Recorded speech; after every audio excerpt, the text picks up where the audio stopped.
Hey everyone, hope you're doing great. Welcome back to my channel. In today's video, we'll dive into what if Deku was the troll hunter. Smash that subscribe button, and be sure to peek at the description below. Let's begin. The world was too bright. Too loud. It was a kaleidoscope of vibrant color and soaring optimism that felt like a personal insult to the monochrome despair curdling in Izuku Midoriya's stomach. Billboards screamed with the grinning faces of heroes, their capes and costumes rendered in bombastic, hyper-saturated hues. A colossal advertisement from Mount Lady's new merchandise line flickered across a skyscraper, her winking visage 100 feet tall. Children ran past him on the sidewalk, cheap plastic replicas of All Might's gauntlets on their fists, their laughter echoing like shattering glass in his ears. Every sound, every sight, was a fresh turn of the knife. Just an hour ago, that world had been his. He had been a part of that grand, hopeful tapestry, a believer clinging to a threadbare dream. Now, he was just a ghost haunting its edges. It's not bad to dream. But you need to be realistic. The words, spoken by the one man he had believed would understand, circled his mind like vultures. All Might, the symbol of peace, the pillar of his entire existence, had looked at him with pity, not malice, not scorn, but a gentle, soul-crushing pity, and confirmed the diagnosis the world had given him at the age of 4. Quirkless. Defective. Not hero material. His feet moved on autopilot, scuffing against the pavement. His yellow backpack felt impossibly heavy, not because of the textbooks inside, but because of the singed, waterlogged notebook tucked within. Hero Analysis for the Future, Volume 13. He could still feel the phantom heat of Bakugo's explosion, still smell the cloying scent of the burnt paper, and the pond scum it had been tossed into. A book of fairy tales, Kaken had called it. Today, for the first time, Izuku was inclined to agree. He couldn't go home. Not yet. He couldn't face his mother's worried eyes, couldn't bear the thought of her seeing his own empty ones, and knowing that the last spark of his impossible dream had finally been extinguished. He could already picture the scene, her silent, apologetic tears as she repeated the words he'd hated since childhood. "I'm sorry, Izuku. I'm so sorry." He loved his mom more than anything, but he didn't think he could survive hearing that tonight. Veering off the main thoroughfare, he took a familiar shortcut, a route he often used when he wanted to be alone. It was a narrow, paved path that ran alongside a concrete drainage canal, dipping under a grimy overpass where the shadows clung like damp moss. The roar of the city traffic above was muted down here, replaced by the gentle lapping of murky water and the distant, rhythmic clang of a train crossing a trestle. The walls were a chaotic mural of graffiti, layers of spray paint telling 100 different stories of teenage angst and rebellion. This was the same underpass where he'd been attacked by the sludge villain. The memory was a fresh, raw wound, a terrifying ordeal that had served as the horrifying prelude to his ultimate heartbreak. He could almost taste the sludge again, feel the suffocating pressure, the desperate burning in his lungs. He shuddered, wrapping his arms around himself. This place was a monument to his failure, a perfect place to grieve. He sat on the concrete steps leading down to the water, the cool stone a stark contrast to the feverish heat behind his eyes. He pulled the damp notebook from his bag, carefully laying it open on his knees. The pages were warped, the ink of his meticulous drawings and frantic analyses bleeding into watercolor blurs. All Might's signature, a bold, defiant slash of black marker, was smeared but still legible. A trophy from a battle he had lost before it even began. A tear, hot and heavy, escaped his eye and plopped onto the soggy page, making the ink run just a little more. Then another. And another. His shoulders began to shake, and a choked sob ripped its way from his throat. He buried his face in his hands, letting the full weight of his 14 years of futility crash down upon him. The jeers of his classmates, the doctor's clinical diagnosis, Bakugo's explosive rage, his mother's tears, and finally, All Might's pragmatic finality. It was all too much. He was nothing. A quirkless, useless Deku who couldn't do anything. He stayed like that for a long time, the world shrinking to the sound of his own ragged breathing and the damp concrete beneath him. The sun began to dip lower, painting the sky in shades of orange and purple that he didn't see, casting long, distorted shadows into his lonely corner of the world. It was in that profound silence, broken only by his own misery, that he heard it. A sound. It wasn't the train or the water. It was a low, resonant hum, almost like a tuning fork struck against stone. It seemed to vibrate in the air, a pure, clean note that cut through the grimy ambience of the underpass. He lifted his head, wiping his face on his sleeve, his sobs subsiding into hiccuping breaths. He looked around, his red-rimmed eyes scanning the shadows. Nothing. A trick of the wind, maybe. He was about to dismiss it when it came again, clearer this time. A soft, chiming sound, like a tiny bell forged from crystal. It was coming from a pile of rubble and discarded junk near the base of one of the thick concrete support pillars. It looked like the aftermath of a minor villain scuffle from a few weeks back, some low-level thug with a minor earth manipulation quirk who'd been apprehended quickly, leaving a mess for the city to eventually clean up. Broken chunks of concrete, twisted rebar, and half-buried bits of trash. Curiosity, that old, familiar itch in his brain that drove him to analyze and understand, momentarily eclipsed his despair. He pushed himself to his feet, his joints stiff, and cautiously approached the pile. The humming grew stronger, the chiming more insistent. It felt ancient, powerful, and then he heard the voice. It wasn't a voice he heard with his ears. It was inside his head, a whisper that was somehow as loud as a shout, clear and genderless and echoing with an authority that seemed to predate the very concrete around him. Izuka Midoriya. He froze, his heart hammering against his ribs. He whipped his head around, searching the gloom. "Who's there?" he called out, his voice cracking. "Is this a joke?" There was no answer, only the persistent, melodic hum from the rubble. He took another hesitant step forward, his analytical mind warring with a primal sense of fear. Was it a quirk? Some kind of telepathy? A villain hiding, waiting to ambush him again? The memory of the sludge was still painfully fresh, but this felt different. It wasn't malicious. It felt like a call. A summons. The chiming focused on a specific spot in the debris pile, and a soft, ethereal blue light began to pulse from between two cracked slabs of concrete, keeping time with the hum. It was a gentle, inviting light, the color of a twilight sky just after the sun has vanished. It promised secrets. It promised something more. Driven by an impulse he couldn't name, he knelt beside the pile. His hands, still trembling slightly, began to move aside the smaller rocks and debris. The light grew brighter, the hum vibrating through the ground into his fingertips. He heaved a larger piece of concrete out of the way, grunting with the effort.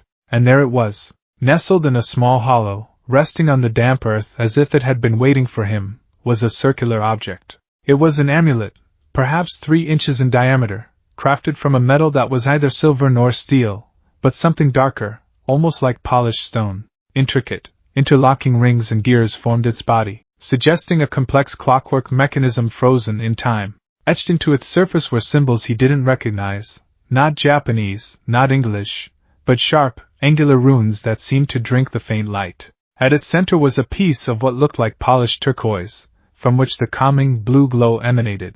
Izuka Midoriya. The voice spoke his name again, confirming that this impossible object was its source. He reached out a hesitant hand, his fingers hovering over its cool surface. It wasn't a support item. He had studied thousands, and none looked or felt like this. It hummed with an energy that felt different from a quirk. Quirks were biological, a part of a person. This felt external. It felt like magic, he scoffed at himself. Magic. The stuff of comic books and fantasy novels. The kind of thing a little kid would believe in before learning the hard truth about extra toe joints. But the amulet was real. It was right there. And it knew his name. His fingers finally made contact. The moment they did, the humming stopped. The light flared brightly for a second, a pulse of brilliant azure that made him squint, before settling back into a gentle, rhythmic glow. The metal was cool and smooth to the touch, heavy in his palm, with a satisfying, substantial weight. He picked it up. It felt ancient, filled with a latent power that made the hairs on his arms stand up. He turned it over. On the back, more runes were inscribed around the edge. He traced them with his thumb, a strange sense of familiarity prickling at the back of his mind. He didn't know how, but he could almost read them. The sounds formed in his head, foreign yet understandable. He looked around the empty underpass one last time. He was alone. Whatever this was, it was his to deal with. His despair from moments before was still there, a heavy anchor in his chest, but now it had a companion, a profound and terrifying curiosity. This strange, impossible thing had found him in his lowest moment. He didn't know what it meant, but it was a mystery, and a mystery was a problem to be solved. Clutching the amulet tightly in his fist, he shoved it into his pocket, pulled his backpack onto his shoulders, and finally, started for home. The walk back was a blur. The city was still there, loud and bright, but it was all just background noise now. His entire focus was on the solid weight in his pocket, the faint warmth it seemed to be generating against his leg. He rehearsed explanations in his head. I found it. It's just an old trinket. A piece of junk. But he knew it was more. When he opened the door to his apartment, the familiar, comforting smell of katsudon filled the air. Izuku? Is that you? His mother called from the kitchen. Yeah, Mom.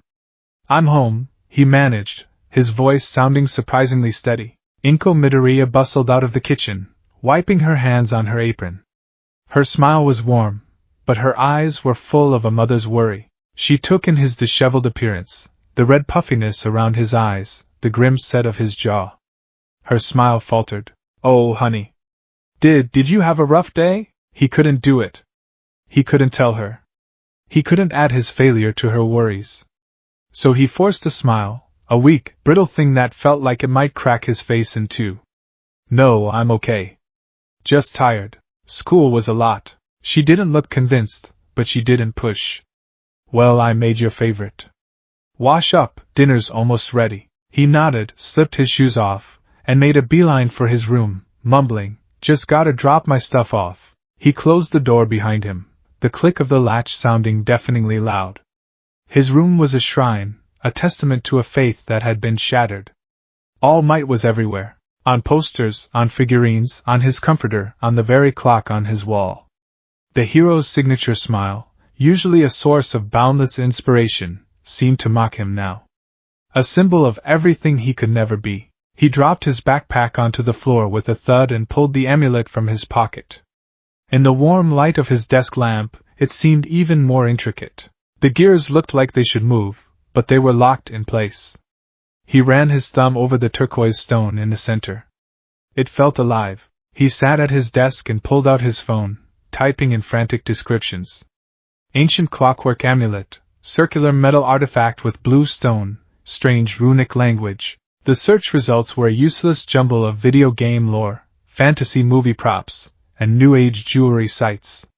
There was nothing that even remotely resembled the object in his hand. This only confirmed his suspicion. This was not of his world. Or at least, not the part of it he knew. He held it up to the light, turning it over and over. His gaze fell upon the inscription on the back again. The strange, phantom knowledge returned, the sounds coalescing into words in his mind. For the glory of Merlin. Merlin? The wizard from Arthurian legend? That was impossible. That was a myth, a fairy tale for children. He was a boy of science, of quirks, of biological phenomena. But the amulet was warm in his hand. The voice had known his name. Daylight is mine to command. The words hung in the air, unspoken but perfectly clear in his mind. A command. An incantation. A key. A part of him, the rational, scientific part, screamed that this was insane. It was a toy. A prank.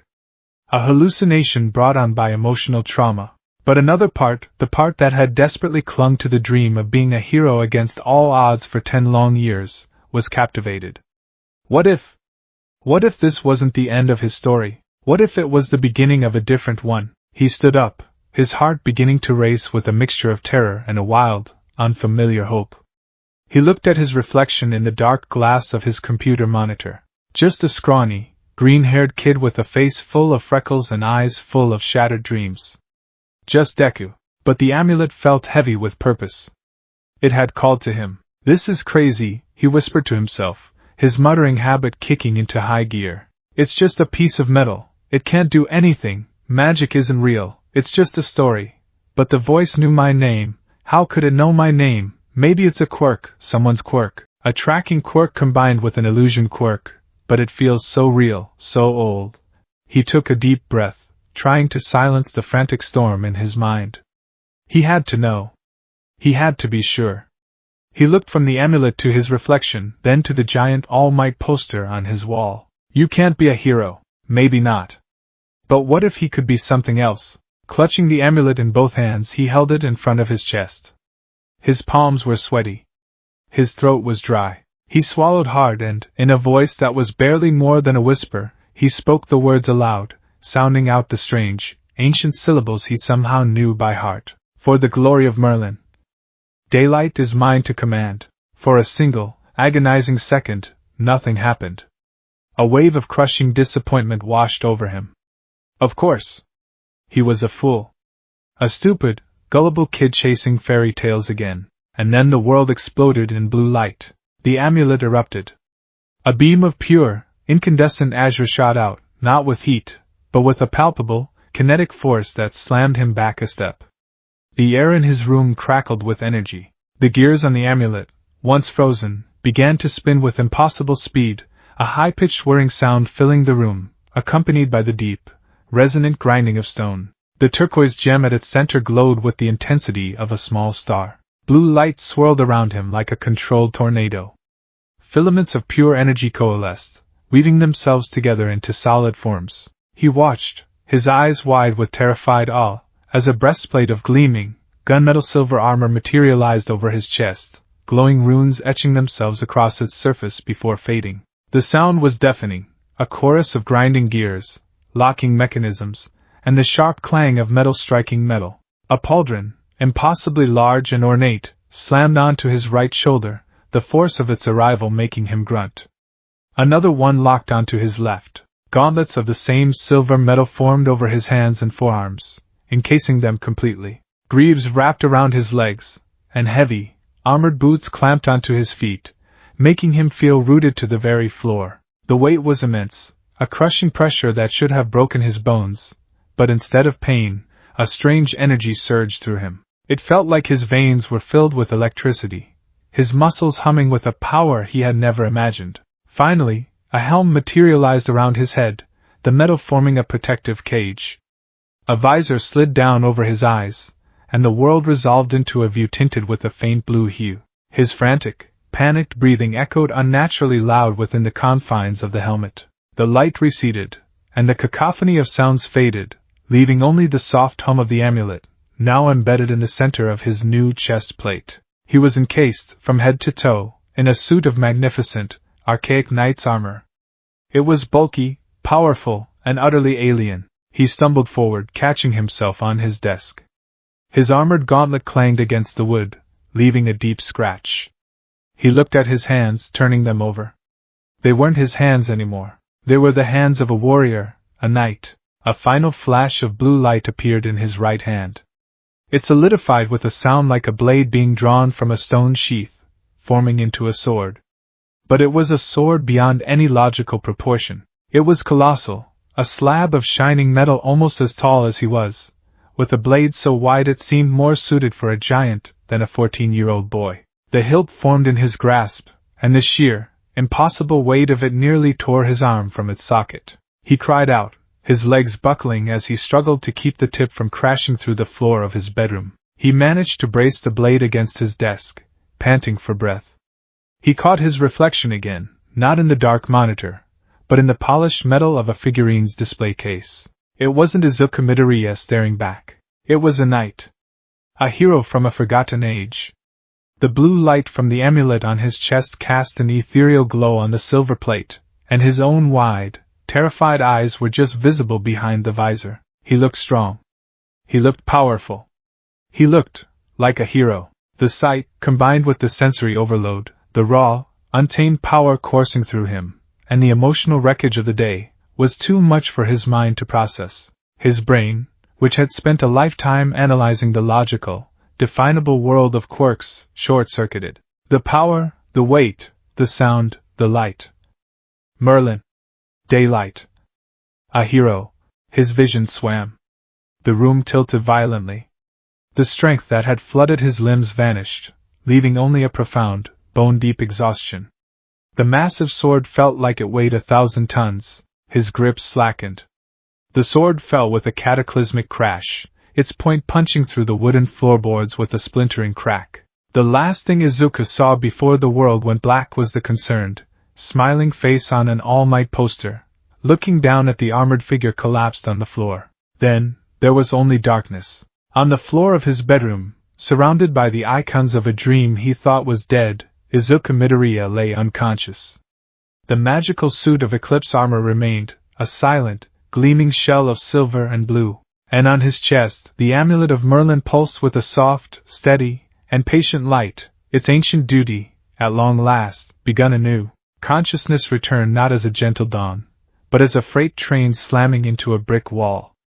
A groan escaped Izuku Midoriya's lips, a raw, guttural sound that vibrated painfully in his skull. His entire body ached with a deep, phantom soreness, as if he'd run a marathon and then been used as a punching bag. He was on the floor. His floor.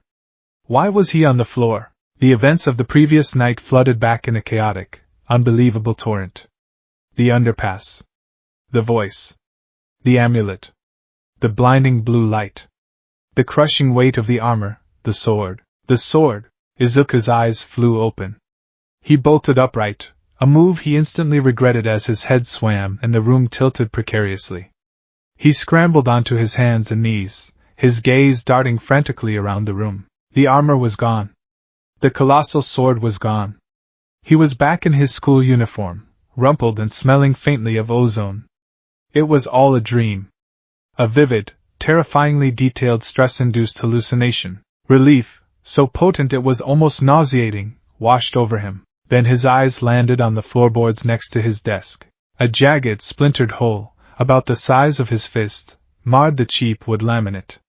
It was a perfect, deep puncture, going clean through. He could see the dark, dusty space of the subflooring beneath. He crawled over to it, his heart doing a frantic tap dance against his ribs. He touched the splintered edges. It was real.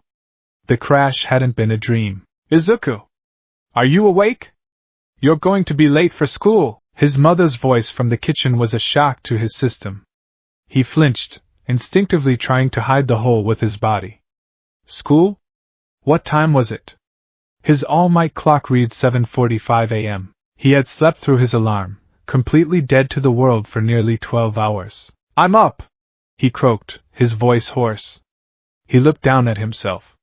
His uniform was a disaster. His hands were scraped raw from moving the rubble, and on the floor, next to where he had collapsed, lay the amulet of Merlin. It was inert, the turquoise stone a dull, flat blue, giving off no light, no hum. It looked like nothing more than an eccentric, oversized piece of jewelry. He snatched it up, the metal cool against his skin, and shoved it deep into his pocket just as his bedroom door creaked open. Inko Midoriya stood in the doorway, a spatula in one hand, her face a mask of concern. Izuku, I called you 3 times. Are you feeling all right? And what was that tremendous crash last night? I knocked, but you didn't answer. I thought you had fallen. Izuku's mind raced, his natural talent for frantic, flustered explanations kicking into overdrive. Crash? Oh. That. Yeah, I fell. Out of my chair. I was, reaching for a book and I overbalanced, and I knocked over my limited edition Silver Age All Might statue. It's really heavy, you know? Solid resin. That's what made the noise. I was so tired I just fell asleep right after. Sorry for worrying you. He gave her a smile so wide and strained it must have looked painful. Inko's eyes narrowed slightly, her gaze sweeping the room. She was a mother. She possessed a sixth sense for falsehoods. Her eyes flickered for a moment to the new, glaring hole in the floor. Izuku's blood ran cold, but she didn't comment on it. Perhaps she thought it had been there before, or perhaps she decided not to press the issue, sensing the fragile state of his nerves. She sighed, her expression softening. Well, just be more careful. Please hurry and get ready. You don't want a tardy on your record. She retreated, closing the door behind her, leaving Izuku to his racing heart. He had lied to his mother. He had a hole in his floor, made by a magical sword that had appeared out of thin air, and he had a mystical amulet in his pocket that had, for a few terrifying, exhilarating moments, turned him into a knight in shining armor. His life had officially lost all contact with reality. The walk to school was a paranoid, nerve-wracking ordeal. Every shadow seemed to stretch menacingly. Every passing glance from a stranger felt like a deep, knowing stare. The amulet in his pocket felt like it weighed 100 pounds, a secret so immense he was sure it was physically visible, a bulge of cosmic importance in his trousers. He kept patting his pocket to make sure it was still there, a nervous tick that probably made him look like he was checking his wallet every 5 seconds. He was muttering, of course. A low, constant stream of frantic analysis that was both a coping mechanism and a genuine attempt to process the impossible. Okay, so, empirical evidence suggests the event was real. Physical damage to the room, the amulet itself remains. The transformation is triggered by a specific vocal command. For the glory of Merlin, daylight is mine to command. The armor is summoned, not stored. It appears to be made of an unknown metal alloy with luminescent properties. The sword's weight and density are disproportionate to its size, suggesting it may be magically enhanced or composed of an exotic material. But how? Is it manipulating gravitons? Is it a localized distortion of physics? And Merlin? The historical basis for Arthurian legend is tenuous at best, often considered a composite of various Celtic figures. For a magical artifact attributed to him to appear in modern-day Musudafu, Japan, the logistical and historical implications are staggering. It must have been transported at some point, but how, and why call to me? Is it keyed to a specific genetic marker? A latent psychic potential? The term quirkless might be a misnomer if I possess some other kind of compatibility. He was so lost in his spiraling thoughts that he didn't notice the two figures in the alleyway until he was almost past them. One was large. Impossibly large. A hulking silhouette that blocked out most of the morning light, clad in a comically oversized trench coat, and a wide-brimmed fedora that looked like a bottle cap on a mountain. The other was smaller, but still oddly proportioned, with a slender frame and what looked like far too many arms tucked into a similar, albeit better-fitting, coat. His danger sense, honed by years of avoiding Bakugo and his cronies, screamed. He picked up his pace, eyes fixed straight ahead. Villains. Definitely villains. Just keep walking, don't make eye contact, act like you didn't see them. Ahem! Excuse me, young sir! The voice was cultured, with a strange, formal cadence, like a history professor from a bygone era. It was polite, but it carried an undeniable note of command. Izuku froze, every muscle tensing. Might we have a moment of your time? The voice continued. It is a matter of some urgency. Slowly, heart pounding a frantic rhythm against his sternum, Izuku turned. The smaller figure stepped out of the shadows. He was blue. A deep cobalt blue, with skin that looked like patterned stone. He had a sharp, intelligent face with a wide, toothy grin, pointed ears, and a shock of white hair on his chin. And he had 6 eyes. 6 bright, curious, orange eyes that all blinked at once. 2 pairs were stacked where human eyes would be, with a smaller, 3rd pair set just above on his forehead. He tipped his hat politely with one of 4 hands. Izuku's brain rebooted with a blue screen of death. Ah, the blue creature said, his smile widening. Yes, a rather startling visage for the uninitiated, I admit. My apologies. My name is Blinky. And this large, laconic fellow is my companion ARRGGH. The mountain in the trench coat stepped forward, the ground seeming to tremble slightly. The fedora was knocked askew as he ducked under a low-hanging pipe, revealing a massive head of gray, craggy stone, with gentle green eyes and a serene, underbitten jaw from which 2 large tusks protruded. Moss and small green crystals grew in patches on his shoulders. He grunted, a deep, rumbling sound like shifting tectonic plates, and gave a small, clumsy wave with a hand the size of a manhole cover. Quirks, Izuku whispered, his analytical mind grasping for the only possible explanation. You're villains with very elaborate transformation quirks. I don't have any money. Or anything valuable. Blinky chuckled, a dry, rustling sound. Villains? My dear boy, We are quite the opposite. And we are no more the result of a quirk than the sunrise. We have come for the amulet. Izuku's blood turned to ice. He instinctively clapped a hand over his pocket. I don't know what you're talking about. Please, Master Midoriya, Blinky said, his 6 eyes radiating an earnest sincerity that was deeply unsettling. There is no need for subterfuge. We felt its activation last night, a surge of daylight magic the likes of which this continent has not seen in centuries. The Amulet of Merlin has chosen a new champion. It has chosen you, Master Midoriya? They knew his name. Just like the voice from the amulet. This was too much. He took a step back, his mind screaming at him to run. To scream for a hero. How do you know my name? He stammered. The amulet told us, of course, Blinky said, as if it were the most obvious thing in the world. It is bound to you now. A part of you. As such, we are honor-bound to be a part of your life as well. We are to be your trainers, your advisors, your steadfast allies in the coming storm. Wingman. Arrggh. Rumbled, pointing a thick, stony finger at himself. Blinky shot him a withering look from all 6 eyes. Yes, well, that too, I suppose. The point is, you are the troll hunter now. And your training must begin immediately, troll hunter. The word hung in the air, absurd and terrifying. T-trolls aren't real, Izuku squeaked, taking another step back. Blinky and Arrggh exchanged a glance. Blinky then gave a theatrical sigh and, with a flourish, took off his hat and shrugged off his coat. 4 fully functional arms, blue and wiry, were revealed. Arrgh did the same, his massive trench coat falling to the ground like a collapsed tent, revealing a body built of pure, solid rock, vast and powerful. They were exactly what they claimed to be, monsters from a forgotten world, standing in a grimy alley in modern Japan. Izuku's muttering, which had been a low hum of panic, exploded into a full-blown analytical cascade.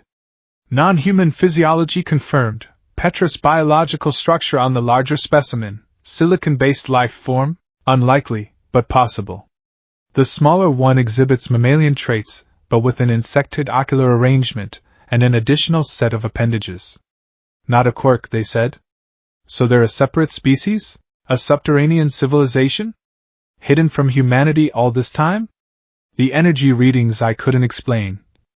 Daylight magic, he called it. A form of energy not yet catalogued by science. This would rewrite textbooks. Biology, physics, history. Fascinating, Blinky murmured, watching Izuku with rapt attention. He appears to be analyzing us aloud. A curious defensive mechanism, thinking. Arrggh grunted, nodding in approval. Look, Izuku finally managed, his voice shaking as he took another step back, his hand on the wall to steady himself. I think there's been a mistake. I'm a quirkless kid. I can't be a troll hunter. I have to go to school. I have to study. I want to be a pro hero. I can't fight trolls, and yet the amulet chose you, Blinky insisted, taking a step forward. It does not make mistakes. Now please, we must get you somewhere safe to talk. The sun is beginning to climb, and while I enjoy a pleasant morning, my companion here has a dermatological sensitivity to it. Arrgh grumbled and shuffled his feet, trying to stay in the deepest part of the shadows. Izuku saw his chance. It was now or never. He bolted. He turned and ran, faster than he'd ever run in his life, fueled by pure, unadulterated panic. He didn't get 5 feet. A giant, gray hand gently scooped him up from behind, lifting him into the air as if he weighed nothing. He yelped, his legs kicking uselessly. Arrgh held him carefully, his grip firm but surprisingly gentle, and looked at him with those placid green eyes. No, run, the rock troll rumbled. My apologies for the manhandling, Master Midoriya, Blinky said, retrieving their coats. But time is of the essence. There are things you must see. A world you must understand if you are to protect it. Defeated, terrified, and utterly bewildered, Izuku hung limply in Arrggh's grasp as the 2 trolls carried him away from the sunlit world of heroes and schoolbells, and deeper into the shadows of his city. Their destination was not some hidden cave or mystical portal in a park.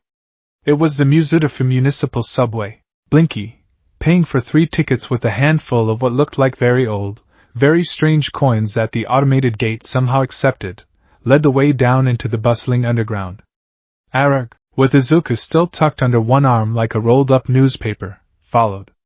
No one gave them a second glance. The citizens of Muzudafu were so accustomed to people with bizarre appearances due to quirks that a 4-armed blue creature and a lumpy gray giant in a coat barely registered. They bypassed the main platforms, heading down a dark, disused service corridor marked with a "Do not enter" sign. Blinky produced a key from his pocket, not metal, but carved from a glowing green crystal, and inserted it into a section of the grimy brick wall that had no visible lock. With a low grinding sound, a section of the wall receded, revealing a dark, descending tunnel. "After you," Blinky said with a grand gesture. The air that wafted out was cool and ancient, smelling of damp earth, ozone, and something else, something metallic and strange. "Arag," said Izuku down on his feet just inside the entrance. The stone door rumbled shut behind them, plunging them into near total darkness. I can't see," Izuku whispered, his voice trembling. "Allow me," Blinky replied.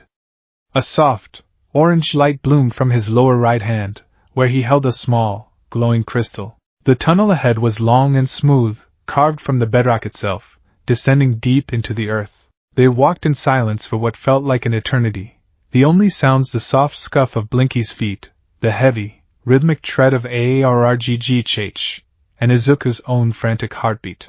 The air grew cooler, the scent of ozone stronger. He could hear the distant sound of running water and a low, all-encompassing hum that seemed to vibrate in his bones. Finally, the tunnel opened into a vast, breathtaking cavern. Izuku stopped dead, his jaw falling open.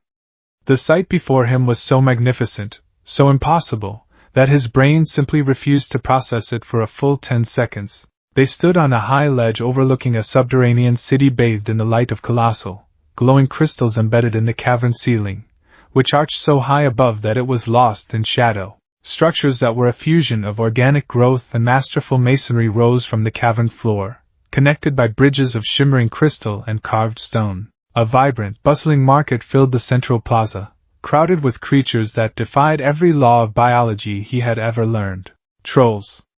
Hundreds of them. Trolls of every shape, size, and color imaginable.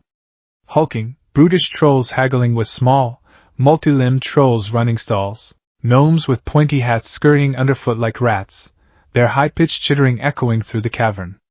Trolls with wings, trolls with horns, trolls covered in moss, trolls that glittered like geodes. It was a living, breathing fairy tale, a secret world teeming with life, hidden directly beneath his feet. The hum was stronger here, a palpable energy emanating from a colossal, crystalline formation at the very center of the city, a single, massive crystal pulsing with a soft, blue-white light. "Welcome, Master Midoriya," Blinky said, his voice filled with reverence. "To Heartstone Troll Market," Izuku's muttering returned with the force of a hurricane. "Incredible. A self-sustaining ecosystem built around a central energy source, the Heartstone, I presume? The architecture is symbiotic with the natural cavern formations. The sheer variety of species implies a long and complex evolutionary history, completely separate from surface life. What do they eat? Are those crystals their food source? Or is there agriculture? The light source appears to be a form of piezoelectricity or bioluminescence on a geological scale. The societal structure seems complex, a marketplace economy. This changes everything." He took out his burnt, waterlogged notebook and a pen, and began scribbling frantically, his earlier fear momentarily forgotten, replaced by an insatiable, overwhelming need to understand, to document, to analyze. Blinky watched him, a look of utter bewilderment on his face. "He is cataloging us. I've never seen a human react this way. Most of them just scream and faint." "Smart," Aarggh rumbled appreciatively, peering over Izuku's shoulder at the frantic scribbles. Blinky cleared his throat, regaining Izuku's attention. "If you are quite finished with your preliminary observations, there is much to discuss." He led Izuku down a winding stone staircase into the heart of the market. The trolls parted before them, many bowing their heads respectfully, their eyes 2, 4, 6, or more, fixed on the human boy in their midst. Whispers followed them, in a language that sounded like rocks grinding together. They arrived at a large, circular plaza surrounding the base of the massive heartstone. In the center of the plaza was a raised dais, and carved into the wall behind it were statues, immense, heroic figures of past troll hunters, each one a different species of troll, their faces grim and determined, their stone hands resting on the hilts of massive swords. "This is the hero's forge," Blinky announced, "where for centuries, every troll hunter has trained. Where you will train," he gestured to the statues. "Behold, the history of your sacred office. Kanjigar the Courageous, our most recent champion." He pointed to a statue of a powerfully built troll with magnificent horns. "Ankar the Unfortunate, a short, squat troll. Madrux the Many, a troll with a multitude of arms. And on, a noble lineage stretching back to the time of Merlin himself. Each chosen by the amulet, each sworn to the same sacred duties, to protect trollkind from the Gumgums, and to keep the world of trolls secret and safe from the world of man." "Gumgums?" Izuku asked, his pen still poised over his notebook. "The bloodthirsty followers of Gumar the Black." Blinky's voice turned grim. "A dark and terrible tyrant who wishes to conquer both our worlds. He and his hordes were banished to the Dark Lands centuries ago, but his son, Bueller, remains. He stalks the surface world, hunting for the pieces of the Killahead Bridge, the key to freeing his father." The name Bueller sent a shiver down Izuku's spine. It sounded brutal, final. "And that," Blinky said, turning to face him, his 6 eyes deadly serious, "is where you come in. As the troll hunter, you are our champion, our protector, our hero. It is your duty to fight Bueller, to protect this market, and to ensure that Gumar never returns." The weight of his words finally broke through Izuku's analytical haze. The notebook slipped from his fingers, clattering onto the stone floor. This wasn't a science project. This wasn't a historical discovery. This was a war. And they were trying to draft him. "No," he whispered, shaking his head. "No, I can't." Blinky's brow furrowed. "Can't? Master Midoriya, the amulet shows. I don't care what it shows." Izuku's voice rose, cracking with desperation and fear. He backed away, gesturing wildly at the statues, at the market, at the 2 trolls before him. "Look at me! I'm a 14-year-old kid. I'm quirkless. I have entrance exams to study for. I've spent my entire life dreaming of one thing, and one thing only, becoming a pro hero. A hero like All Might. I want to go to Yui High School, get a license, and save people with a smile. I want to work in the light, where people can see me. This is a secret war in the dark against monsters I didn't even know existed. I'm not a warrior. I'm not a soldier. I'm a fanboy with a notebook." His chest was heaving, his eyes burning with unshed tears. He was right back where he was yesterday, under the bridge, a small, powerless boy being told his dream was impossible. Only this time it was because a different, even more impossible destiny was being forced upon him. Blinky looked taken aback, his usual eloquence failing him. He looked to ARRGGH for support. The large troll lumbered forward and pointed to the statue of Kanjigar. His voice was a low, mournful rumble, heavy with grief. "Previous troll hunter. Kanjigar." He pointed a thick finger towards the surface. "Sunday Bridge. Bueller." He looked at Izuku, his green eyes filled with a profound sadness. "Not fast enough." The simple words hit Izuku harder than any of Blinky's grand speeches. Their last champion was dead. Killed by this Bueller. They weren't just giving him a job title. They were asking him to fill a dead man's shoes. A dead troll's shoes. They were desperate, but it was too much. The pressure, the fear, the sheer, crushing weight of it all was suffocating. "I'm sorry," Izuku said, his voice barely a whisper. "I'm sorry that he died. But I can't be what you want me to be. I just can't." He turned and fled. He ignored Blinky's calls, pushing past startled trolls, and ran back the way he came, his mind a maelstrom of terror and denial. He scrambled up the long, dark tunnel, burst through the hidden door, and didn't stop running until he was back in the familiar, cacophonous chaos of the subway station. A train roared past, its lights flashing. A news report on a nearby screen showed a pro-hero apprehending a purse snatcher. This was his world.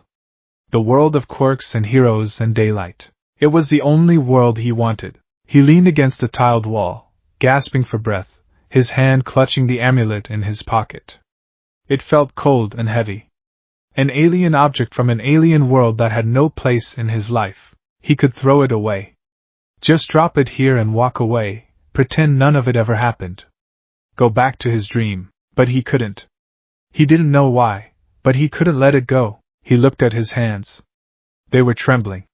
He had been chosen. Not for his strength, not for a quirk, but for something else.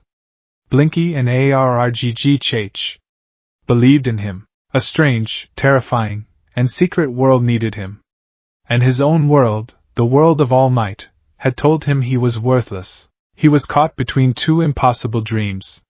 And as the train pulled away from the station, taking him back towards his school and the life he thought he knew, Izuku Midoriya had never felt more alone. The school day was a special kind of torture. It was a study in forced normalcy, a pantomime of a life that Izuku felt had been irrevocably fractured. He sat at his desk, the familiar drone of the history teacher's lecture on pre-quirk-era politics washing over him like white noise. He held a pen in his hand, his notebook open to a fresh page. But the words he wrote had nothing to do with socio-economic reforms. Gundam. Bueller. Hearthstone. Gunmar the Black. Darklands. The words looked alien on the lined paper, a secret, terrifying vocabulary smuggled into the mundane world of chalk dust and ringing bells. He would write a sentence of notes for class. The proliferation of early quirks led to societal upheaval, before his mind would betray him, and his pen would start sketching a six-eyed troll from memory, annotating it with frantic questions. Are all trolls nocturnal? Photosensitive? What is the Hearthstone's energy output? Is it a radiation source? How does the amulet channel it? He felt profoundly, utterly alone, adrift in a sea of secrets. Every laugh from his classmates, every question asked of the teacher, felt like it was happening on a different planet. He was here, in his body, in his seat, but his mind was deep underground, in a cavern of glowing crystals and impossible creatures. The amulet of Merlin, tucked safely in the inner pocket of his blazer, was a constant, solid weight against his ribs. It was a physical anchor to his new, terrifying reality, preventing him from dismissing the entire experience as a fever dream. "Oh, Deku!" The voice was a low growl, snapping him out of his trance. He flinched, instinctively covering his notebook with his arm. Katsuki Bakugo was leaning over his desk, his crimson eyes narrowed into suspicious slits. "You've been even more useless than usual today," Bakugo sneered, his voice a low hiss that was for Izuku's ears alone. "Staring into space, muttering that creepy crap more than ever. What's with you? And nothing, Kaken?"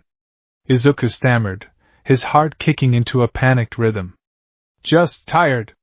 Didn't sleep well." It was the truth, but not the whole truth. He had barely slept a wink. Every time he closed his eyes, he saw the hero's forge, the stony faces of the fallen troll hunters staring down at him, their gazes heavy with expectation. He saw ARRGGH's sad eyes, heard the mournful finality in his voice. Not fast enough. Bakugo wasn't buying it. He had been observing Izuku with the predatory focus of a hawk for years, and he knew every one of his tells. He saw the new, deeper exhaustion in Izuku's eyes, the way he flinched at sudden noises, the way his hand kept straying to his blazer pocket.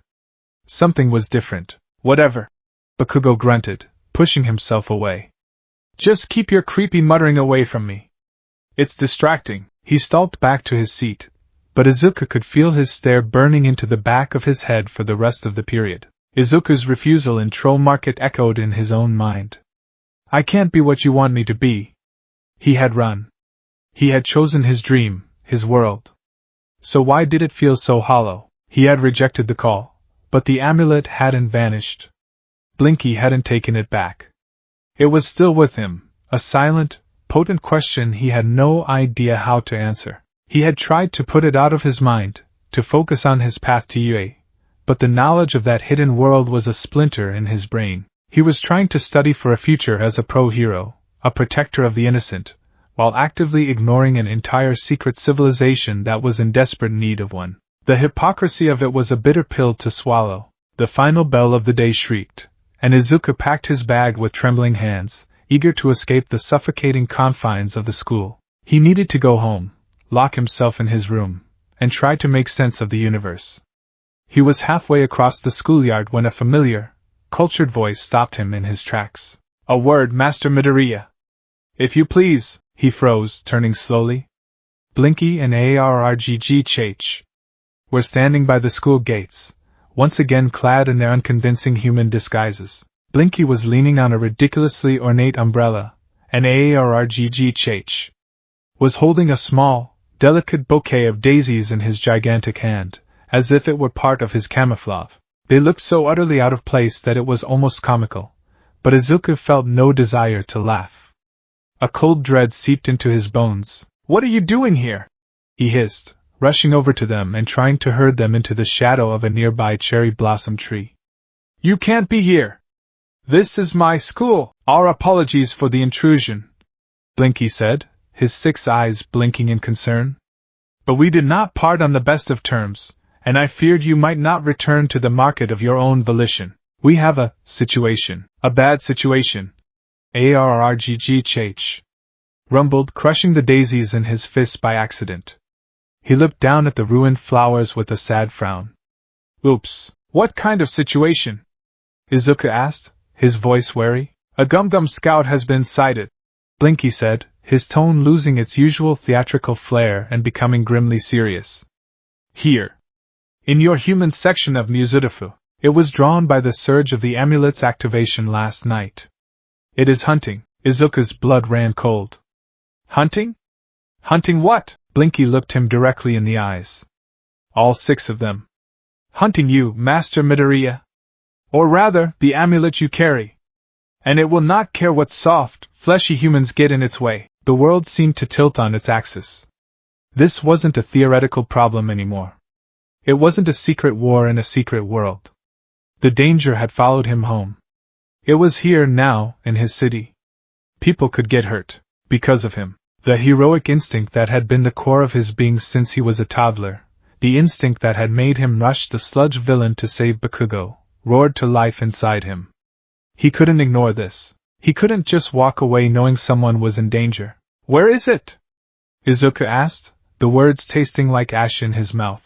Blinky's expression softened with a flicker of pride. "We have tracked it to the Odaiba Industrial Scrapyard, just on the edge of the city. A veritable labyrinth of rusted metal, perfect terrain for an ambush predator. Then call the pro-heroes," Izuku said, grasping at straws. "Call All Might. He can handle a villain." "He cannot handle this," Blinky stated flatly. "This is not a villain. This is a Gum-Gum. They are creatures of dark magic. They are invisible to your human heroes unless they wish to be seen. More importantly, our laws are absolute. The existence of trolls must remain a secret. This is a battle you, and you alone, must fight. It is your first test as the troll hunter." Izuku's stomach plummeted. No, I told you I can't. Can you stand by and do nothing while it threatens your home?" Blinky's voice was sharp, cutting through Izuku's panicked protests. "You told me you wished to be a hero who saves people. Well, people are in danger now. Your dream does not have the luxury of waiting until you graduate. The moment the amulet chose you, your duty began." Blinky's words were a checkmate. Izuku was trapped by his own convictions. To refuse now would be to betray everything he had ever claimed to believe in. He looked down at his own trembling hands, then at the determined faces of the 2 trolls before him. He was terrified.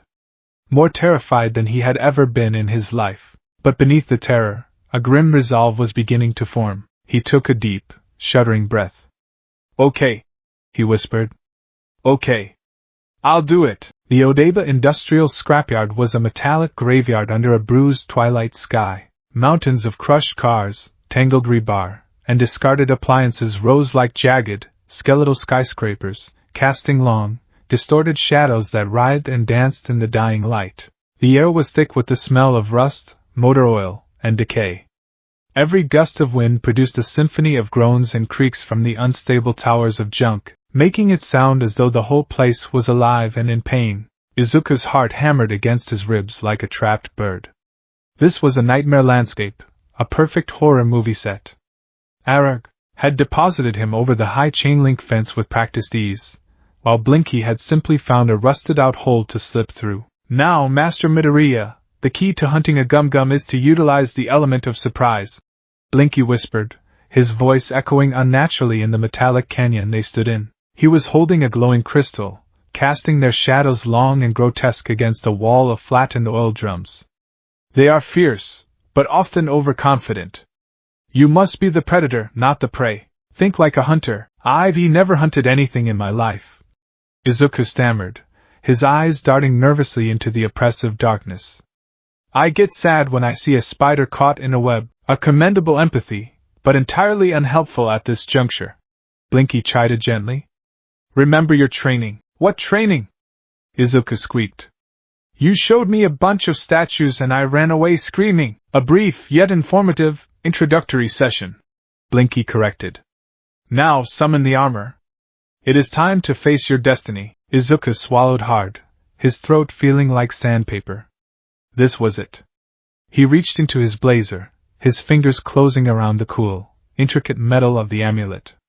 He held it out in front of him. His hand was shaking so violently that the amulet rattled. He took a deep breath, trying to steady his nerves, and recited the words that were now burned into his memory. For the glory of Merlin. Daylight is mine to command. The explosion of blue light was just as overwhelming as it had been in his bedroom, but out here, in the vast, dark scrapyard, it felt wilder, more untamed. The armor materialized around him with a deafening chorus of clicks, whirs, and clangs. The familiar, crushing weight settled onto his shoulders, and the world gained a faint blue tint as the helm locked into place. In his right hand, the sword of daylight formed with a flash, its impossible weight immediately pulling his arm down. He grunted, using all his strength to keep the tip from burying itself in the dirt. He felt powerful. He felt ridiculous. He was a skinny kid playing dress-up in a suit of armor that weighed more than he did. A guttural snarl echoed from atop a nearby pile of crushed cars. Izuku's head snapped up. There, silhouetted against the sliver of a moon, was the Gum-Gum. It was horrifying. Taller than a man, its skin was like jagged, unpolished obsidian, seeming to absorb the light around it.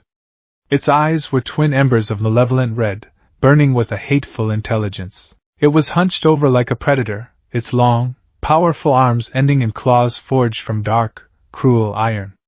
In one hand, it held a wicked-looking dagger that dripped with some foul, viscous substance. It let out another snarl, a sound of pure malice, and leaped. It didn't just jump. It seemed to fall with terrifying speed, landing 20 feet away with a crash of metal that sent sparks flying. It crouched low, its red eyes fixed on the amulet glowing on Izuku's chest. Troll Hunter! It rasped, its voice like grinding stone and tearing flesh. Bueller will feast on your bones. Izuku's mind went blank with sheer terror. All of Blinky's advice, all of his own frantic, internal preparations, evaporated. He was frozen, a statue in a suit of armor, his knuckles white as he gripped the impossibly heavy sword. Well, go on! Blinky urged from his hiding spot behind a rusted-out van. Engage the beast! Show it the might of the Troll Hunter! The Gum-Gum didn't wait for an invitation. It charged, a black and red blur of hate. Izuku yelped, a pathetic, high-pitched sound that was muffled by his helmet. He tried to raise the sword to defend himself, but it was like trying to lift the bumper of a car. He could only manage to drag it sideways, the tip gouging a deep furrow in the ground. The Gum-Gum was on him in an instant. It didn't even bother using its dagger. It simply slammed its shoulder into Izuku's chest. The force of the impact was staggering. Izuku was thrown backward, his armored feet tangling together. He crashed onto his back with a deafening clang, the wind knocked out of him in a painful gasp. The world spun, the moon and the junk heaps cartwheeling in his vision. Laughter, dry and cruel, echoed around him. The Gum-Gum stood over him, looking down with utter contempt. It kicked his sword, sending it skittering away into the darkness. Pathetic, it hissed. Merlin's chosen is a mewling whelp. Humiliation burned hotter than fear. He was completely helpless. The armor, which should have made him a warrior, had only turned him into a heavier, clumsier target. He scrambled backward, trying to get to his feet, but the armor was awkward and unbalanced. He was like an overturned turtle, flailing uselessly. Master Midoriya, get up! Blinky yelled, his voice tight with panic. The Gum-Gum stalked toward him, taking its time, savoring the moment. It raised its dagger. The amulet will be mine! Panic gave way to a surge of pure adrenaline. Move! His brain screamed. He rolled onto his stomach, pushing himself up with a groan. He was on his hands and knees when the Gum-Gum struck, bringing the dagger down in a vicious arc. Izuku cried out, throwing himself to the side. The dagger slammed into the ground where his head had been, chipping a shard of stone from a piece of buried concrete. He scrambled away, his armored hands slipping on the greasy dirt. He saw his sword, 10 feet away, its faint blue glow a beacon of hope. He crawled toward it, every inch a struggle. The Gum-Gum laughed again and kicked him hard in the ribs. The armor protected him from the blow, but the impact sent him rolling. He came to a stop against the wheel of a massive, derelict dump truck. He was trapped. The Gum-Gum approached, its red eyes glowing brighter. It licked its lips with a black, forked tongue. Izuku's mind was a maelstrom of failure. What would All Might do? All Might would punch it. He would deliver a Texas smash, and the fight would be over. But Izuku couldn't even lift his own weapon. His power wasn't his own. It was a borrowed, ill-fitting shell, and he had no idea how to use it. He pushed himself into a sitting position, his back against the giant tire. This was it. This was how he died. Not fighting a supervillain, not saving a bus full of children, but here, in the dirt of a junkyard, killed by a monster from a fairy tale because he was too weak, too scared, too useless. The same old story. The Gum-Gum raised its dagger for the final blow. Suddenly, a roar that sounded like an avalanche split the night. A gray mountain of motion slammed into the Gum-Gum from the side, sending it flying through the air. It crashed through a stack of rusted car doors with a sound like a thunderclap. Arargh stood where the Gum-Gum had been, his fists clenched, his green eyes blazing with a protective fury Izuku had never seen before. He had shed his disguise, and in the moonlight, he was a terrifying and magnificent engine of destruction. Leave him alone. Arargh bellowed, his voice shaking the very ground. The Gum-Gum pulled itself from the wreckage, shaking its head. It snarled, a low, hateful sound, but it was clear the fight had gone out of it. It looked from the furious, colossal pacifist-turned guardian to the pathetic, armored boy, and then it made a decision. With one last hateful glare, it turned and melted back into the shadows, vanishing into the labyrinth of junk. Silence descended, broken only by Izuku's ragged, panicked breathing. Arargh, as fury subsided, replaced by his usual gentle demeanor. He lumbered over to Izuku and gently helped him to his feet. The moment Izuku was standing, the Eclipse armor dissolved in a shower of blue light, leaving him shivering in his school uniform, feeling small and exposed. The Sword of Daylight vanished. Blinky rushed out from behind the van, his face a mixture of relief and profound disappointment. The shame was a physical weight, pressing down on Izuku, stealing the air from his lungs. He had failed. Completely and utterly. He hadn't landed a single blow. He hadn't even been an inconvenience. He had been a victim, a target, and if it hadn't been for Arargh, he would be dead. He slid back down to the ground, his back against the tire, and buried his face in his hands. The adrenaline fled his system, leaving a cold, trembling exhaustion in its wake. Well, Blinky said, his voice quiet but sharp. That was, without a doubt, the most abysmal inaugural performance of any troll hunter in recorded history. The words were a slap in the face. Izuku didn't look up. You froze. Blinky continued, his tone becoming sterner. You flailed. You dropped your weapon. You relied on brute strength you do not possess and tactics you do not understand. Did you analyze your opponent? Did you use the terrain to your advantage? Did you do anything other than panic? Izuku squeezed his eyes shut, wishing the ground would swallow him whole. "This is not a game, Master Midoriya." Blinky's voice rose, echoing with frustration and fear. "This is not one of your heroic comic books where the neophyte hero discovers a hidden power and triumphs through sheer force of will. The Gum-Gum was not a villain waiting to be punched. It was a predator, and you were its prey. Do you understand? It was going to kill you. Your ideals, your dreams, your heroic heart, they are admirable qualities, but they are utterly worthless in a fight if you do not possess the skill to survive it." Every word was a nail hammered into the coffin of his pride.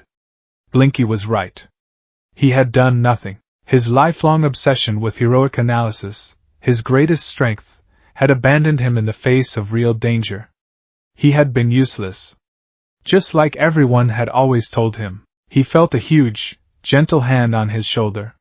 He looked up into Arrgh's kind green eyes. The giant troll pointed at Izuku's chest, then gestured to the spot where the Gum-Gum had vanished. "Was scared?" Arrgh rumbled. It wasn't an accusation. It was a statement of fact, soft and understanding. "Is okay to be scared." Izuku stared at him, and something inside him, something that had been clenched tight with shame and fear, began to loosen. Arrgh wasn't disappointed in him. He understood, but understanding wasn't enough.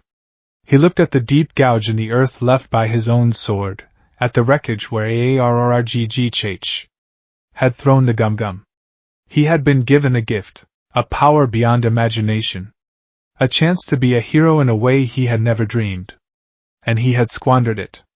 He had treated it like a quirk he didn't know how to control. The near-death experience, the raw terror, the crushing humiliation, it all coalesced into a single, clarifying point of light in his mind. He had been so focused on what he wasn't, not a troll, not a warrior, not a hero with a quirk, that he had failed to consider what he was. He was an analyst. A strategist. A boy with a brain that worked faster than his fists ever could. He had tried to be All Might, when he should have been trying to be himself. His dream hadn't been wrong. His ideals weren't worthless. But they were incomplete. A hero's heart means nothing if their body can't keep up.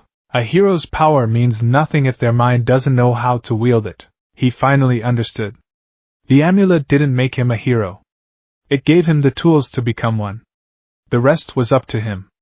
He had to train. He had to study. He had to learn. He had to earn the title of Troll Hunter. He had to be worthy of the power he had been given. Slowly, deliberately, Izuku pushed himself to his feet.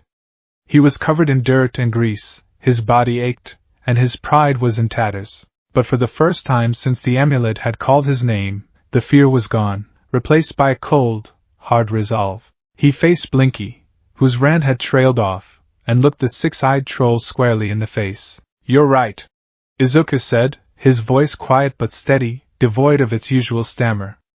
"I was pathetic. I was unprepared. And I was scared."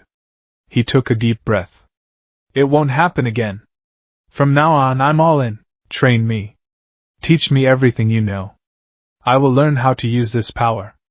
I will learn how to fight. I will be the Troll Hunter." Blinky stared at him, his 6 eyes wide with surprise. A slow smile spread across his face, a genuine expression of relief and pride. "Excellent," he said, his voice soft. "Your training begins tomorrow at dusk. Do not be late." Later that night, long after he had snuck back into his apartment, and scrubbed the grime of the scrapyard from his skin, Izuku sat at his desk. The room was quiet, the only light coming from his lamp. The All Might posters on his wall seemed less like mocking reminders and more like silent sentinels, watching him. His dream of becoming a hero like All Might hadn't died. It had evolved. He pushed aside his school textbooks. He reached into his drawer and pulled out a brand new, untouched notebook, the one he'd been saving for when he finally got into UA. He opened it to the first page. For a long moment, he just stared at the blank, pristine lines. Then, with a newfound sense of purpose, he picked up his pen. At the top of the page, in his neat, analytical script, he wrote a new title. Hero Analysis for the Future, Volume 14, Troll's Magical Artifacts. He paused, then began his first entry. He didn't write about All Might, or Endeavor, or any of the pro-heroes he idolized. He wrote about his enemy. Entry 1, Gum Gum Scout. Physiology, bipedal, obsidian-like hide. Likely high density and durability, but susceptible to extreme kinetic force, CAARRGGHS intervention. Red bioluminescent eyes, possibly indicating emotional state, or granting low-light vision. Enhanced speed and agility far exceeding a baseline human. Tactics, favors ambush and intimidation, overconfident against perceived weaker opponents. Relies on brutish strength and simple weaponry. Possible weakness, overconfidence can be exploited. Lacks sophisticated strategy. He then drew a new section, his pen scratching furiously across the page. Subject 2, Eclipse Armor/Sword of Daylight. Armor offers immense protection but at the cost of mobility and speed for an untrained wielder. Weight is a significant factor. Must develop core strength and balance to compensate. Sword weight is primary issue. Cannot be wielded effectively with strength alone. Hypothesis: the sword is not meant to be swung like a simple blade. Its magic, daylight, may be the key. Is it possible to channel its energy? Could it be used for ranged attacks? Or to lighten the blade itself? Must investigate. Inscription: daylight is mine to command. It is a command, not a statement. I must learn how to command it. He wrote for hours, filling page after page with observations, theories, questions, and brutal, honest critiques of his own performance. He analyzed his fear, his hesitation, his every mistake. He was not just recounting his failure, he was dissecting it, learning from it, ensuring it would never be repeated. He was Izuku Midoriya. He was quirkless. He was terrified. But tonight, for the first time, he was also the troll hunter. And his work was just beginning. The new rhythm of Izuku's life was brutal, relentless, and forged in the fires of exhaustion. It was a life lived in two separate, warring timelines, governed by the rising of the moon and the shrieking of his alarm clock. Every 24-hour cycle was a marathon he had to run, and the finish line only ever seemed to recede further into the distance. His world, once defined by the simple, singular goal of becoming a hero, had fractured into a complex and dangerous duality. His days began before sunrise. The alarm, a shrill all-might-themed monstrosity, would drag him from a sleep that was never deep enough and always too short. While the rest of Muzurifu slumbered, Izuku was at Dagoba Municipal Beach Park. The place was a monument to societal neglect, a once beautiful coastline now choked with decades of illegally dumped trash, from rusted washing machines to mountains of discarded tires. It was the perfect, isolated spot for his new, self-imposed training regimen. Here, he wasn't just the aspiring hero, he was the troll hunter in training. The goal was simple, born from the humiliating failure in the scrapyard: master the weight, not just of the sword but of the armor, of his new responsibility. Every morning, he would find the heaviest, most awkward piece of junk he could possibly move: a broken engine block, a waterlogged refrigerator, a tangled mass of steel beams, and he would haul it. He'd drag it from one end of the beach to the other, his muscles screaming, his lungs burning, his sweat mingling with the salty air. This was his penance and his preparation. He was building the raw, functional strength his scrawny frame so desperately lacked. He remembered the crushing weight of the Eclipse armor, the impossible gravity of the Sword of Daylight. He knew he couldn't rely on adrenaline or willpower. He needed a body that could withstand the call when he made it. Every strained muscle, every scraped knuckle was a promise to himself. He would not be helpless again. After an hour of this grueling labor, he would race home, shower in record time, and wolf down the breakfast his mother left for him. Then it was a frantic dash to Aldera Junior High, where the second part of his day began, the performance. He had to pretend to be the same old Deku, the quiet, timid, quirkless boy who scribbled in his notebooks and dreamed impossible dreams. It was an increasingly difficult role to play. His body was a roadmap of his secret life. A deep, ugly bruise on his forearm from where he'd stumbled while carrying a transmission. A long scratch on his leg from a piece of sharp rebar. His knuckles were perpetually raw. He became a master of long sleeves and carefully constructed lies. "Oh, this?" he'd say, forcing a sheepish grin when a classmate noticed a particularly nasty scrape. I tripped on the stairs. You know me, so clumsy, that bruise. I fell off my bike trying to, avoid a cat. A very fast cat." The excuses were flimsy, pathetic, and he knew it. Bakugo, in particular, watched him with an unnerving, analytical intensity. He saw the changes. He saw the subtle shift in Izuku's posture, the new, wiry muscle developing on his arms, the exhausted but determined set of his jaw. He saw a boy who was no longer just a pebble in his path, but something else. Something he couldn't categorize, couldn't understand. And for Katsuki Bakugo, the unknown was an intolerable insult. His bullying became less physical and more psychological, a constant barrage of taunts and questions designed to pry open Izuku's new, carefully constructed shell. "Still playing hero, Deku?" he'd sneer, slamming a hand down on Izuku's desk.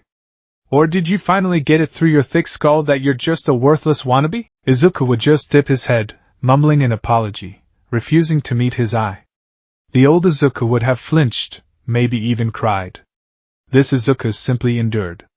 He had faced a Gum-Gum. Bakugo's explosions, for all their noise and heat, felt like firecrackers in comparison. This quiet defiance, this strange new resilience, only infuriated Bakugo more. After the final school bell, the race against time truly began.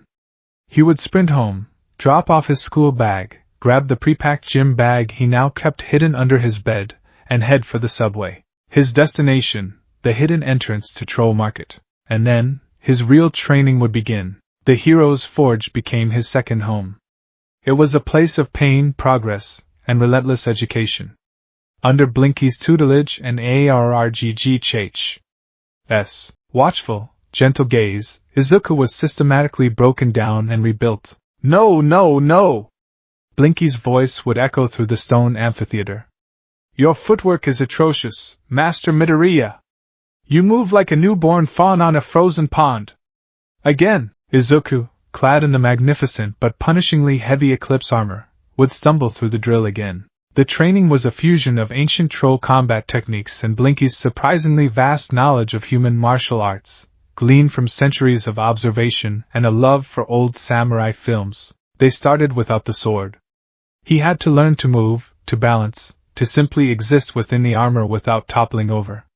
He ran obstacle courses made of spinning blades and shifting platforms. He practiced parries against a brutal, multi-limbed training automaton called the Ventilator. Every session ended with him collapsing to the stone floor, the armor dissolving around him, leaving him in a pool of his own sweat, his body a symphony of aches. Arag would always be the one to help him up, offering him a canteen of a strange, surprisingly refreshing troll beverage that tasted like moss and minerals. "Good fight." The large troll would rumble, a simple phrase that meant the world to Izuku. While his body was being forged, his mind was being honed. Blinky was a merciless teacher, a walking encyclopedia of troll history, gum-gum tactics, magical theory, and monstrous biology. Izuku's 14th notebook filled at a staggering rate.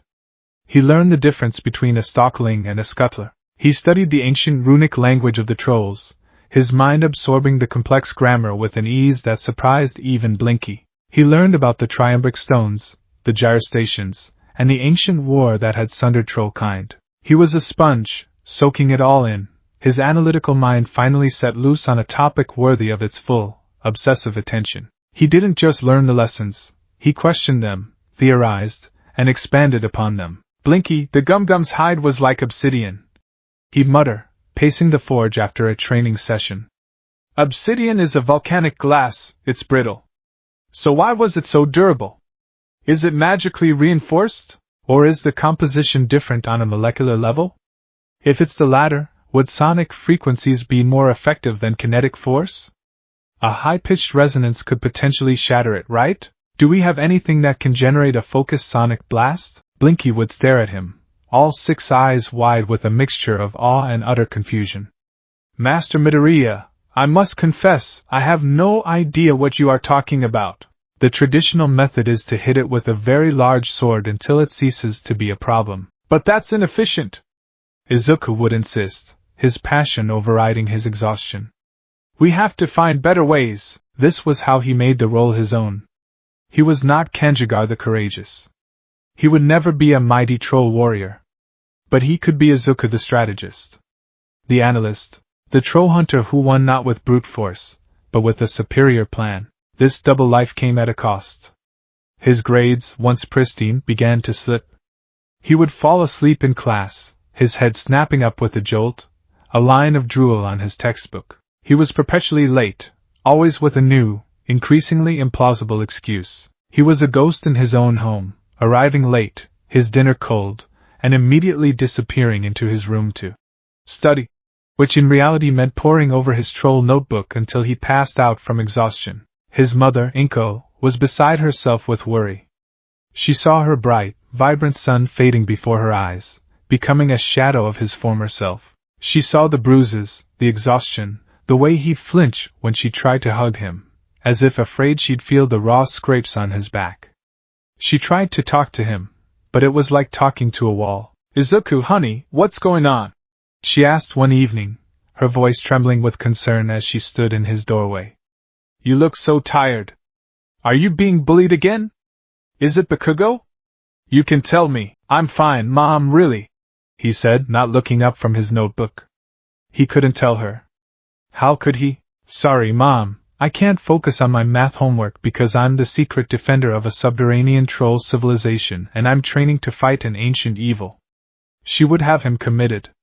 So he lied. He lied to the person he loved most in the world, and every lie felt like a small tear in his soul. But the most immediate problem, the one that threatened to unravel his entire secret life, was not his mother, or his grades, or even Bakugo. It was Tenya Ida. Tenya Ida, class president of 1B, was a young man who lived his life by a code of unwavering principles, order, discipline, and the meticulous adherence to rules. He saw the world as a complex but ultimately solvable equation, and he believed that proper conduct and regulation were the keys to a harmonious society. And Izuku Midoriya was a chaotic variable that was disrupting his entire worldview. Ida had first taken notice of Midoriya a few weeks prior. He had observed the other boy's erratic behavior, the constant tardiness, the mysterious injuries, the precipitous drop in academic performance from a top-tier student to one who was barely passing. As a model student and aspiring hero, Ida found this decline in a fellow future UA candidate to be deeply concerning. It was his duty, he felt, to investigate, and if possible, offer guidance and correction. His initial attempts at intervention were clinical. "Midoriya-kun," he said one day, approaching Izuku's desk with a ramrod-straight posture and a crisp, chopping hand gesture. "I have observed that your arrival time has deviated from the school's mandated schedule by an average of 4.7 minutes over the past 2 weeks. This is an unacceptable breach of protocol. A proper hero is always punctual." Sorry, Ida-kun," Izuku stammered, shrinking under the intensity of his gaze. My alarm clock is broken." "Then you must acquire a new one," Ida declared.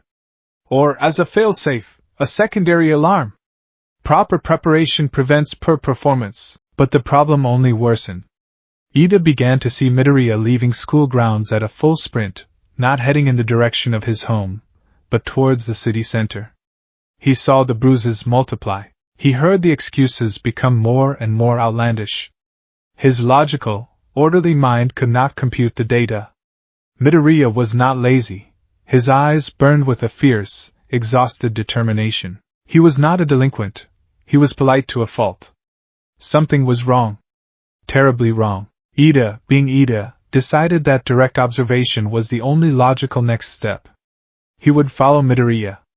Not out of malice, but out of a profound sense of duty. He would uncover the root of the problem and offer a structured, multi-point plan for recovery. His opportunity came on a Tuesday evening.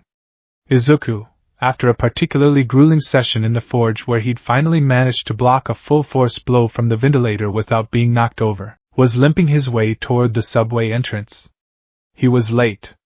Again. His entire body screamed in protest with every step. He was so focused on the throbbing ache in his shoulder that he failed to notice the tall, well-dressed figure lurking behind a newspaper kiosk, peering over the top with an expression of intense concentration.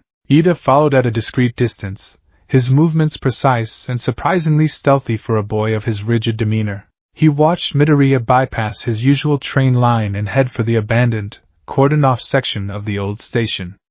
Ida's brow furrowed. Trespassing?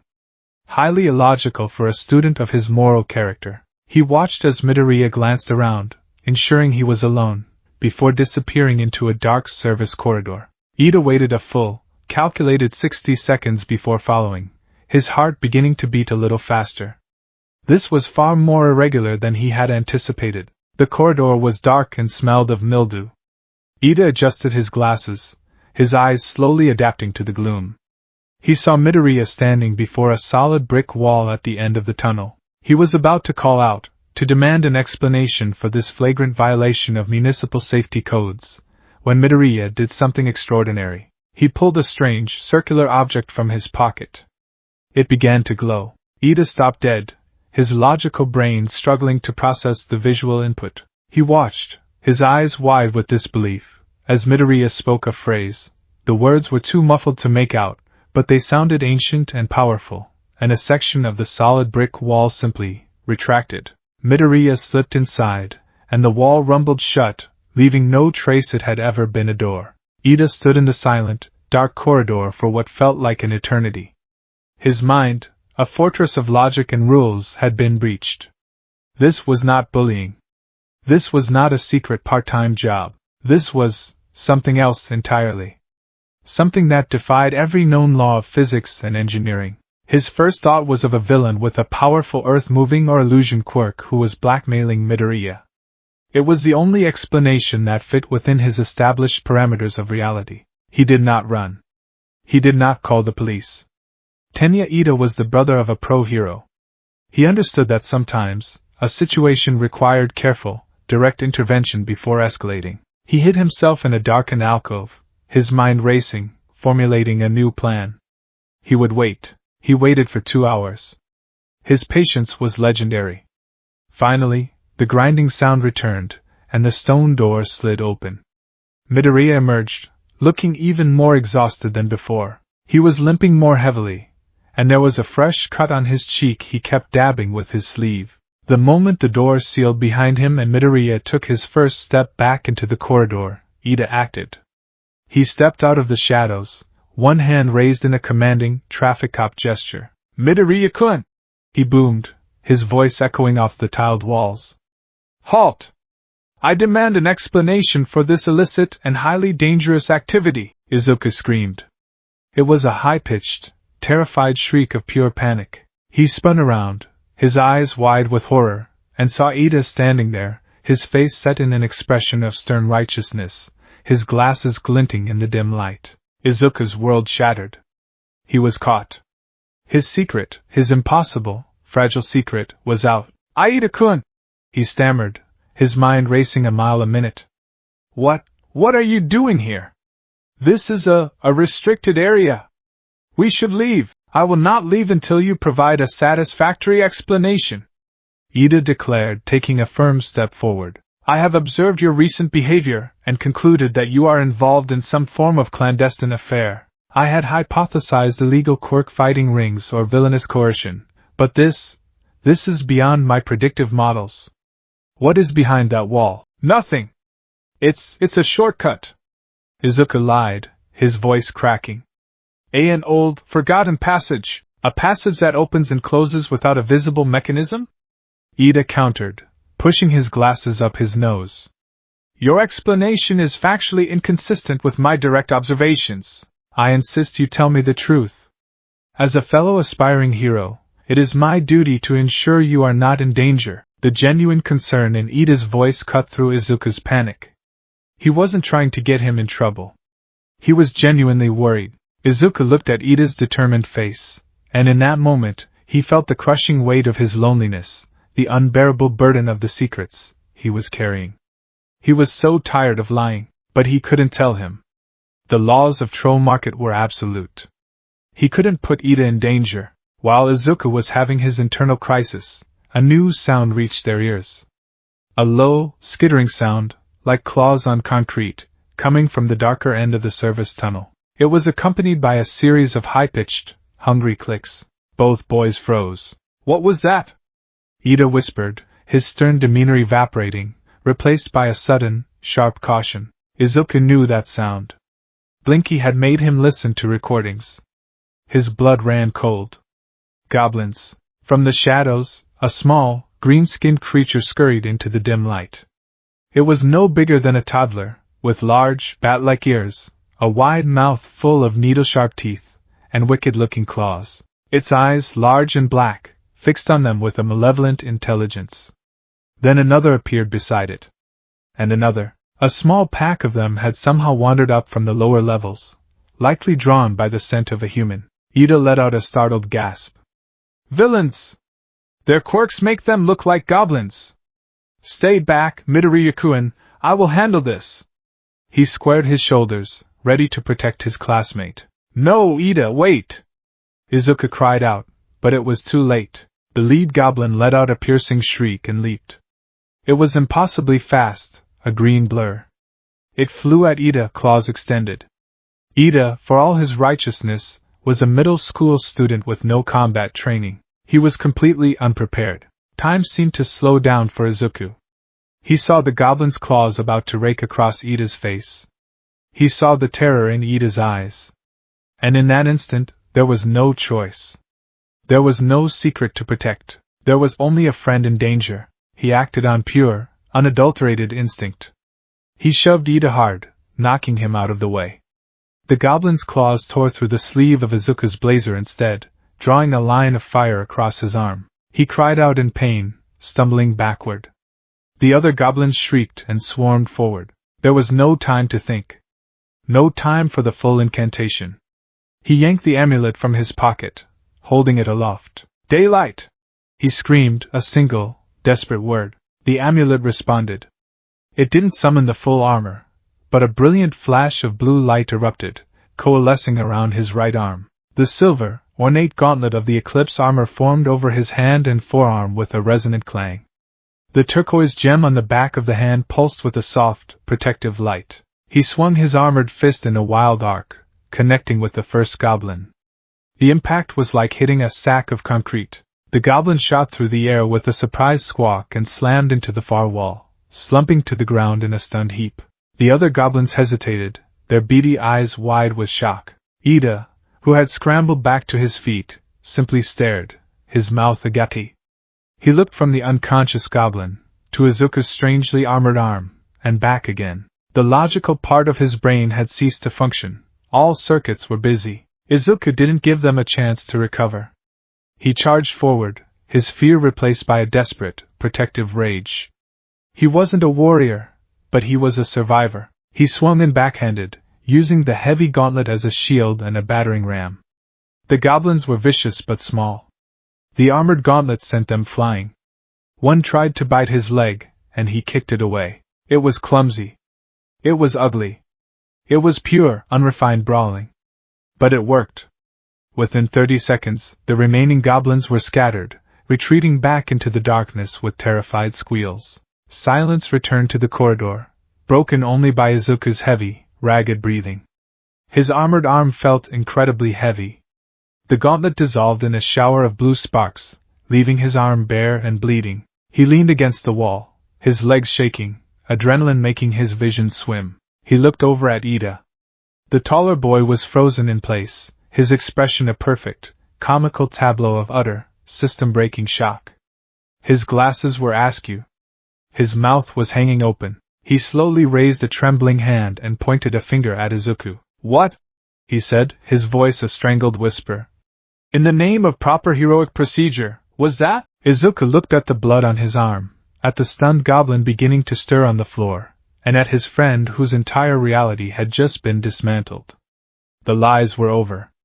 The performance was done. He sighed, a long, weary sound that seemed to carry the weight of the past few weeks.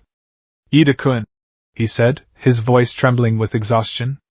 You might want to sit down.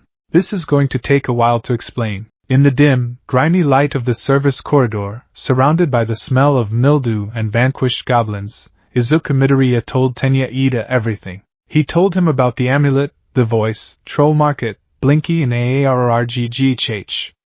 He told him about the Gum-Gums, about Bueller, about his new, impossible duty as the troll hunter. Ida listened in absolute, unbroken silence. He didn't interrupt. He didn't chop the air with his hands. He simply stood, his expression unreadable, as Izuku's story unfolded, each word more fantastical and unbelievable than the last. When Izuku finally finished, his voice hoarse, the silence stretched on, thick and heavy. Ida pushed his glasses back into place.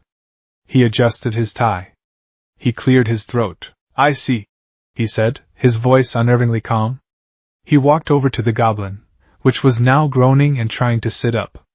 He nudged it with his foot, observing it with a clinical curiosity. Fascinating. A previously undocumented subterranean species. He then turned back to Izuku, his eyes sharp and analytical. "This explains the data points. The exhaustion, the injuries, the absenteeism. Your life lacks structure. Your schedule is inefficient. You are attempting to maintain two full-time commitments, that of a student and this troll hunter, without a proper logistical framework. It is a recipe for catastrophic failure." Izuku stared at him, dumbfounded.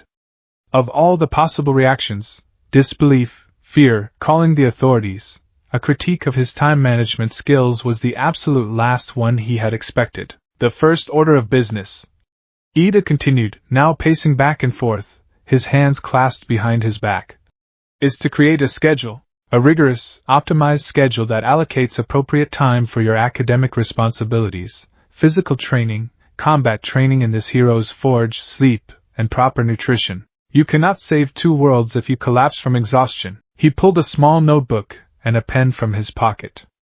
"We will start with your mornings. Your beach training is commendable for its initiative, but lacks focus. We will implement a proper regimen of strength, cardio, and flexibility exercises. I will join you, of course, to ensure proper form and provide motivation." He began scribbling furiously. "After school, we will allocate 90 minutes for homework and exam prep. No exceptions. Then, and only then, will you proceed to your troll market duties. I will accompany you as an observer and tactical advisor. A second set of eyes is crucial for identifying weaknesses in both your own performance and that of your opponents. I will be your man in the chair." Izuku's jaw was on the floor. "My man in the chair? Precisely," Ida declared, a passionate fire in his eyes. "Every great hero requires support. While I may not be able to wield daylight or fight these trolls, I can provide logistical support, time management, strategic analysis, and first aid. I will ensure your gear is maintained. I will create a dietary plan to maximize your energy. Your secret is safe with me, Midoriya-kun. Not only that, I will help you bear it. It is the logical and heroic thing to do." A strange, unfamiliar warmth spread through Izuku's chest. It was relief. It was gratitude. It was the simple, profound realization that he was no longer alone. He had a partner, a loyal, if overly anxious and obsessively organized, partner. A weak, watery smile touched Izuku's lips. For the first time in weeks, he didn't feel like the world was on his shoulders alone. It was still there, heavy and terrifying, but now, someone was standing beside him, ready to help him lift. "Okay, Ida-kun," he said, his voice thick with emotion. "Okay. Let's make a schedule.